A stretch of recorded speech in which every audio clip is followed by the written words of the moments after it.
Hola, ¿cómo están? Bueno, vamos a comenzar la clase de farmacología de la Harper Academia. Bueno, vamos a hablar hoy de tratamiento sobre la hipertensión arterial o para la hipertensión arterial. Bueno, vamos a comenzar hablando con unos principios de la terapia antihipertensiva. Vamos a hablar de los fármacos antihipertensivos, la clasificación como tal.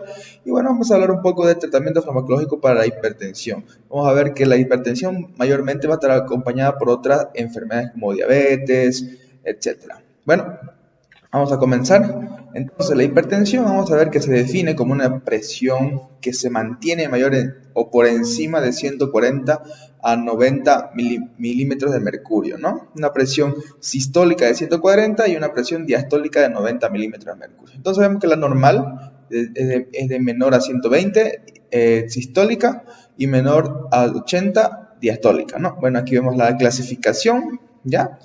Bueno, vamos a ver el mecanismo para el control de la hipertensión arterial. Bueno, la presión arterial está regulada por el volumen sanguíneo, o sea, la volemia, el gasto cardíaco y la resistencia vascular periférica. Entonces, vamos a comenzar que acá, miren, aquí hay una disminución de la presión arterial ya sea por X motivo, por hemorragia, ya, cualquier cosa. Vamos a ver que automáticamente la actividad simpática se va a activar, los receptores beta 1, alfa 1, beta 1 se van a activar, ¿ya? Y todo esto hacen que el gasto cardíaco, el retorno venoso se incrementen, ¿no? Y la resistencia periférica se incrementen, ¿no? Y aquí también vemos que la activación de receptores beta 1 adrenérgicos del riñón van a secretar renina, ¿no? Van a secretar mucha más renina que anteriormente. Bueno, entonces, pues todo esto de acá, pues va a haber que incrementa la presión arterial. Bueno, entonces, esto de acá arriba vamos a ver que la respuesta del sistema nervioso simpático ante una disminución de la presión arterial. Ahora vamos a ver la respuesta del riñón ante un bajón de la presión arterial. Vamos a ver que baja el flujo sanguíneo del riñón, ¿ya?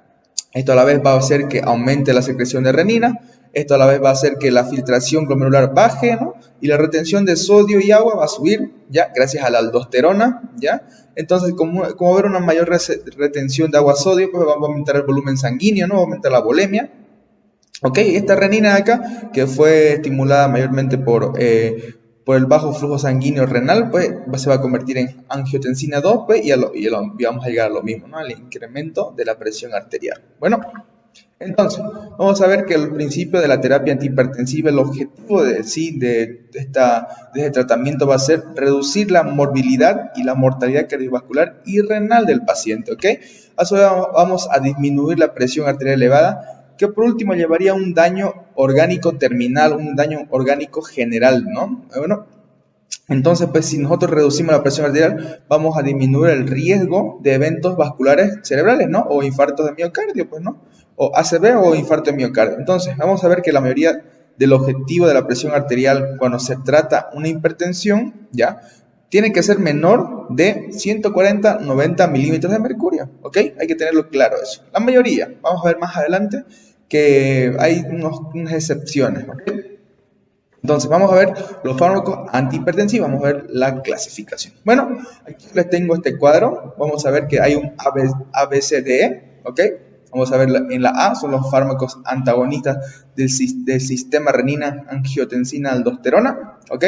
En el B vamos a ver los beta bloqueantes, en el paso C se podría decir, pues vamos a tener los calcio antagonistas, la D de diuréticos, E y de otros fármacos, ¿no? Como de acción central y vasodilatadores, ¿ok? Entonces, vamos a ir viendo uno por uno de cada de estos grupos, ¿ya? Bueno, vamos a hablar primero de los antagonistas del sistema renina-angiotensina-aldosterona, ¿ok? La A.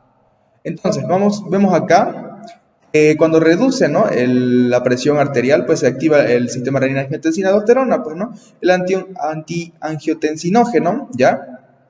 Gracias a la renina se convierte en angiotensina 1, ya esta angiotensina 1, gracias a la enzima convertidora de angiotensina, ya se convierte en angiotensina 2, ¿ok? Esta angiotensina 2 pues va a hacer que el efecto simpático aumente, que haya vasoconstricción y que haya mayor retención de agua. Entonces, ¿cómo van a inhibir o cómo van a actuar los fármacos? Vemos que hay fármacos del sistema renina-angiotensina que inhiben la renina como tal, que inhiben la enzima convertidora de angiotensina, que inhiben los receptores de angiotensina 2, así específicos, y también hay antagonistas de la aldosterona o del receptor aldosterona, ¿ok? Entonces, si es que nosotros inhibimos alguna parte de este sistema renina-angiotensina-aldosterona, pues vamos a hacer que el efecto nervioso simpático disminuya, haya vasodilatación del músculo liso vascular, ¿ya? Y haya una menor retención de agua, ¿ok? Y a su vez va a haber una presión arterial más baja, ¿ok? Bueno, vamos a hablar de los antagonistas del sistema renina-angiotensina. Vemos que tenemos los inhibidores de la enzima convertidora de angiotensina, el enalapril, el lisinopril, el captopril, ya que esos son los más utilizados. Bueno, en antagonista del receptor de angiotensina 2, pues vemos que tenemos a los sartán, candesartán, telmisartán y irbesartán. Los inhibidores o los IECA, los inhibidores de la enzima convertidora de angiotensina, los IECA, siempre van a terminar en pril, ¿ok? Eso es una memotecnia, los priles, los IECA priles, ¿ok? Y los ARA2, que es una abreviatura, ¿no? La antagonista de la renina-angiotensina 2, del antagonista del receptor de angiotensina 2, los ARA2, van a terminar en TAN, ¿ok? Los sartán, candesartán, telmisartán, ¿ok? Entonces, y los inhibidores de la renina, pues está el isquirem, que es el más utilizado, ¿ok? Bueno, entonces, vamos a ver que estos fármacos están indicados en ERC, los IECA y los ARA2, ¿ok? En hipertensión primaria, ¿ya? En hipertensión arterial primaria, los IECA y los ARA2 están de primera línea ellos. Los diabéticos que tienen hipertensión, también están los IECA y los ARAs, así de primera línea. Los pacientes que tuvieron un infarto agudo de miocardio, también los IECA y los ARA, y una insuficiencia cardíaca, también están los IECAs y los ARAs. Cualquiera de estos fármacos, ¿ok? Entonces, contraindicaciones, los IECAs, alergias, no hay que darle a un paciente que tiene alergia, ¿no? A un paciente que está con estenosis de arteria renal o embarazo, porque está contraindicado en embarazadas, ¿ok? El alisquirén, más IECAs y ARA2 en ictus, no hay que darlo en ictus. Entonces, vemos que los efectos adversos del enalapril, el más común y los que hacen abandonar el tratamiento con enalapril, pues es la tos, ¿ok? También puede provocar angioedema, hiponatremia, hipercalemia, hipotensión, ¿ya? Hipotensión a la primera dosis, ¿ok? A la primera dosis, luego se mantiene.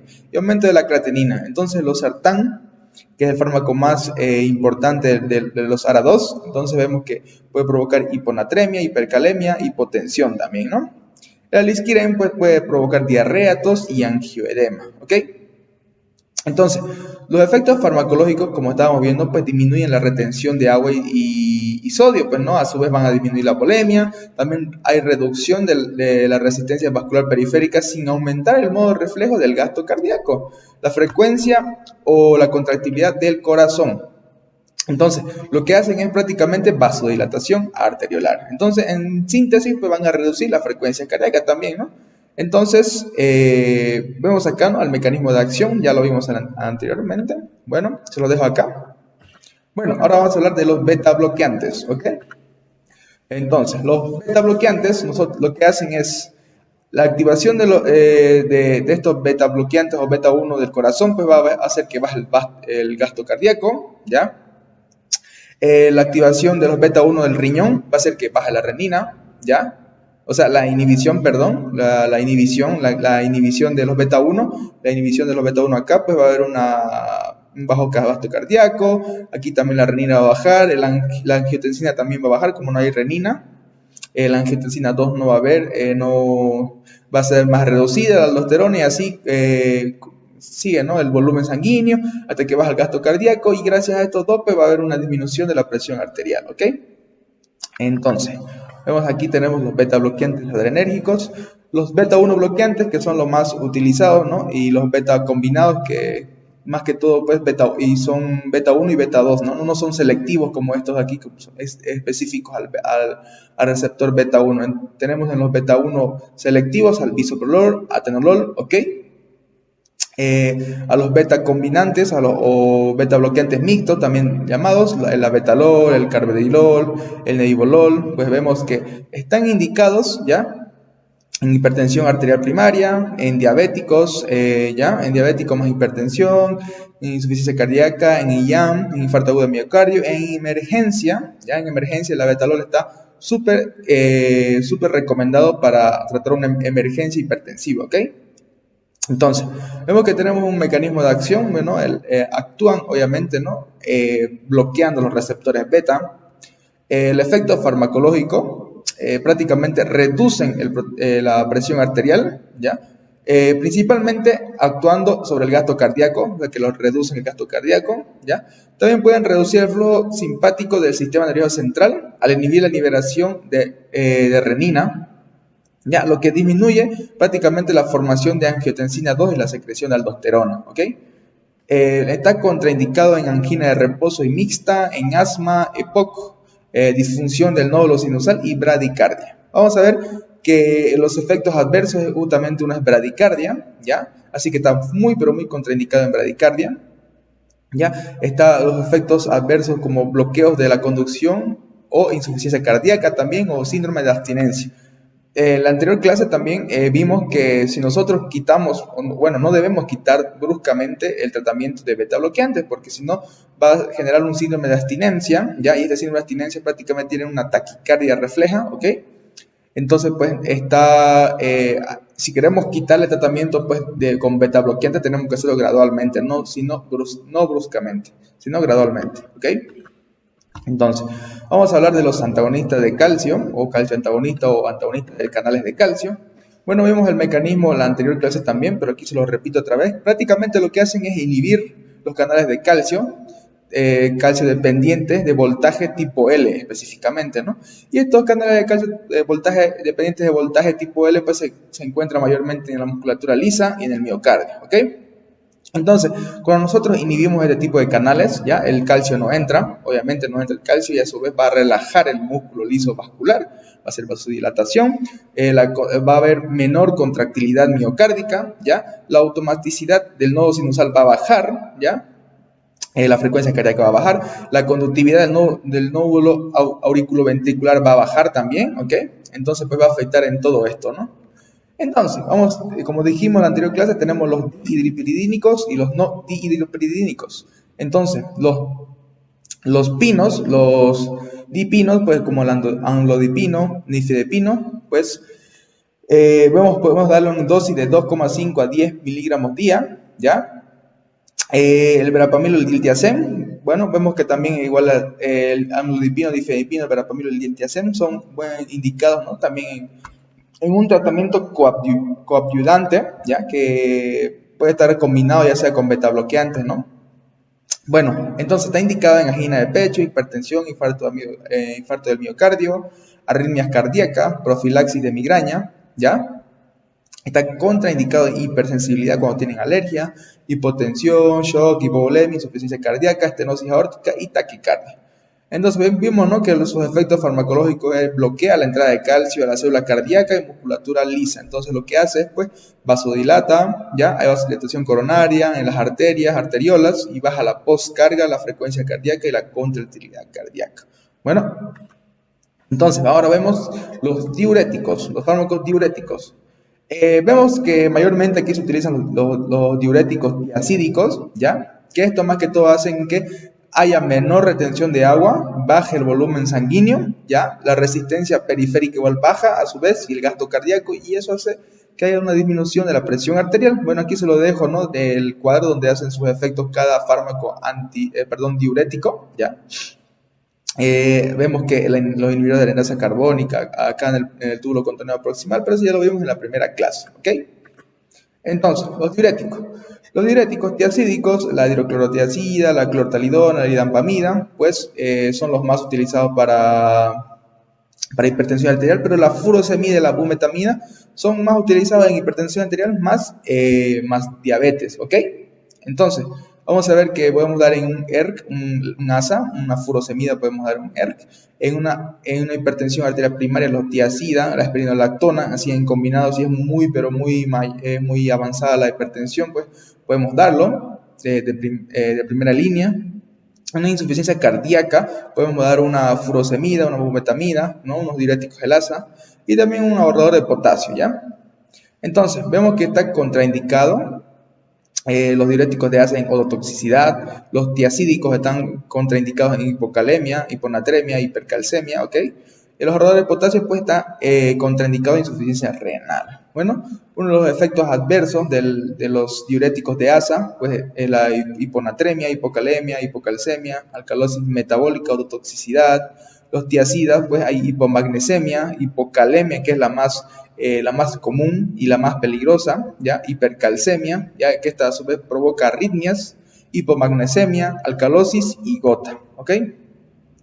Bueno, esto prácticamente sus efectos farmacológicos lo que hacen estos fármacos es inhibir a las proteínas transportadoras, ¿no? Como hemos visto en la primera clase, inhiben los diferentes transportadores a lo largo de la nefrona. Por ejemplo, hay un transportador importante que es el sodio potasio 2-cloro, ¿ya? Que se encuentra en la rama ascendente gruesa del asa de Henle, ¿ok? Y lo que hacen es aumentan la excreción de sodio y agua, ¿ok? En diferentes sitios de la nefrona, ¿okay? Por ejemplo, ¿no? El túbulo contenedor proximal, asa de Henle, el túbulo contenedor distal y túbulo colector. Entonces, en síntesis, esto lo que van a hacer es reducir la presión arterial. ¿Por qué? Porque están disminuyendo la volemia, están disminuyendo el líquido, ¿ok? Ahora, vamos a hablar de los otros antihipertensivos, ¿ya? Vemos que tenemos otros antihipertensivos de acción central y los vasodilatadores, ¿ok? Vemos que tenemos la alfa-metildopa, la clonidina y la reserpina, ¿ok? Los vasodilatadores, la hidralacina y los nitratos, ¿ok? Como la nitroglicerina. Vemos que acá que la alfa-metildopa ya aumenta la liberación de noradrenalina, ¿ya? Y pues prácticamente estimulan mayormente a los receptores alfa-2, ¿ok? ¿Qué es lo que hacen estos receptores alfa-2? Pues prácticamente lo que hacen es reducir la frecuencia cardíaca, hay hipotensión, reducen la hipotensión ortostática, ¿ya? Y sirve mucho en insuficiencia cardíaca congestiva, ¿ya? Entonces, aquí en los vasodilatadores prácticamente lo que hacen es vasodilatar, inhibiendo pues, un tipo específico de canales de calcio, ¿ok? Unos canales de calcio, y también abre canales de potasio lento en la musculatura lisa, ¿ya? Vimos los nitratos también, que prácticamente lo que hacen es que potencian o convierten al óxido nítrico en GMP cíclico, ¿ya? Para que hagan su vasodilatación, ¿ok? Para que se vasodilate. Entonces, vemos que está indicado prácticamente la clonidina en diagnóstico, ya diagnosticado en feocromocitoma, ya en preeclampsia, la alfa-metildopa, la hidralacina, ya en preeclampsia. En emergencia hipertensiva los vasodilatadores irían muy bien, ya como también tratamiento coadyuvante, ¿ok? Infarto agudo de miocardio, insuficiencia cardíaca, los nitratos, como la nitroglicerina, ¿ok? La nitroglicerina. Entonces, vamos a ver que en los efectos adversos hay hipotensión ortostática, ¿ya? Bradicardia, insuficiencia cardíaca, ¿ya? En la metildopa, pues prácticamente nos puede dar sedación, serostomía, ¿ya? Líbido baja, ginecomastia, ¿ya? Diarrea. La clonidina pues nos puede dar una depresión, un síndrome de abstinencia, la reserpina, sedación, incapacidad de concentración, ¿ya? Los vasodilatadores prácticamente nos puede dar una taquicardia refleja, ¿ya? Una cefalea. Contraindicaciones, prácticamente están contraindicados a personas que tienen alergia al medicamento, así que es necesario, o a veces es bueno hacer una previa prueba de alergia, ¿no? Entonces, el alfa-metildopa en porfiria está contraindicado la clonidina, en EAC, ¿ok? Los nitratos en EPOC, la hidralacina en infarto agudo de miocardio, ¿ok? Entonces, en los efectos farmacológicos, la clonidina y la metildopa prácticamente actúan a nivel central como alfa-2 agonistas, ¿ya? Y esto lo que hacen es reducir la resistencia periférica total y a su vez reducen la presión arterial. Entonces, la hidralacina actúan relajando el músculo liso, ¿ya? Bloqueando, ¿no? los canales de calcio, ¿ya? La musculatura lisa en las arterias y arteriolas, y prácticamente lo que hace pues es vasodilatar, ¿no? Entonces vamos a ver el tratamiento farmacológico para la hipertensión arterial. A ver, como les estaba diciendo, no todos los fármacos van a ir, todos estos fármacos que hemos estado hablando no van a ir para todas las personas, ¿no? O sea, todas las personas somos distintas. Pero ahí en general vemos que la hipertensión, aquí vemos el cuadro que es para pacientes menores de 65 años, ¿ok? Entonces, la hipertensión, pues podemos darle un tratamiento de primera elección, pues un ARA2, un IECA, un diurético tiazida, ¿ok? Pero un calcio antagonista no tanto, no está tanto así de primera línea, ¿ok? Cuando hay una falla cardíaca podemos dar ARA2, IECA, diuréticos tiazídicos, beta bloqueantes, antagonistas de la aldosterona, ¿ok? En diabetes podemos dar ARA2, IECA, calcio antagonistas, tiazidas y beta bloqueantes. ¿Ok? En infarto agudo de miocardio o un paciente que tiene riesgo a sufrir riesgo coronario, pues entonces vemos que podemos darle IECA, calcio antagonistas, beta bloqueantes y unos antagonistas de la aldosterona. En stroke y TIA, podemos que el IECA y tiazidas, solo podemos dar esos dos tipos de fármacos. En enfermedad renal crónica solamente podemos dar los ARA2 y los IECA, ¿ok? Entonces, vemos que el objetivo al llegar del tratamiento con estos fármacos, pues es una presión arterial sistólica de menor a 130, si es tolerado, ¿ya? Y una presión arterial diastólica de 80, ¿no? 80 milímetros de mercurio, una menor de 80 milímetros de mercurio. Pero aquí hay una excepción. En enfermedad renal crónica nuestra prioridad va a ser un poquito más arribita, ¿no? 140, menor a 140 y menor a 180 milímetros de mercurio, ¿ok? Ahora aquí vemos el paciente de 65 años. Prácticamente aquí es lo mismo, pero lo único que cambia acá es el objetivo, ¿ya?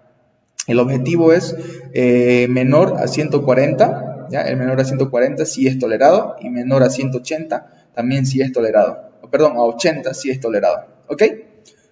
Bueno, esta es la bibliografía que he ocupado, toda la bibliografía que he ocupado, pues. Y bueno, conmigo hasta ahora, muchas gracias por su atención. No se olviden seguirnos tanto en Instagram, a Harper Academia, a Udux, a mí, síganme como Orosmed Bolivia, ¿ok? Muchas gracias por su atención y conmigo hasta ahora.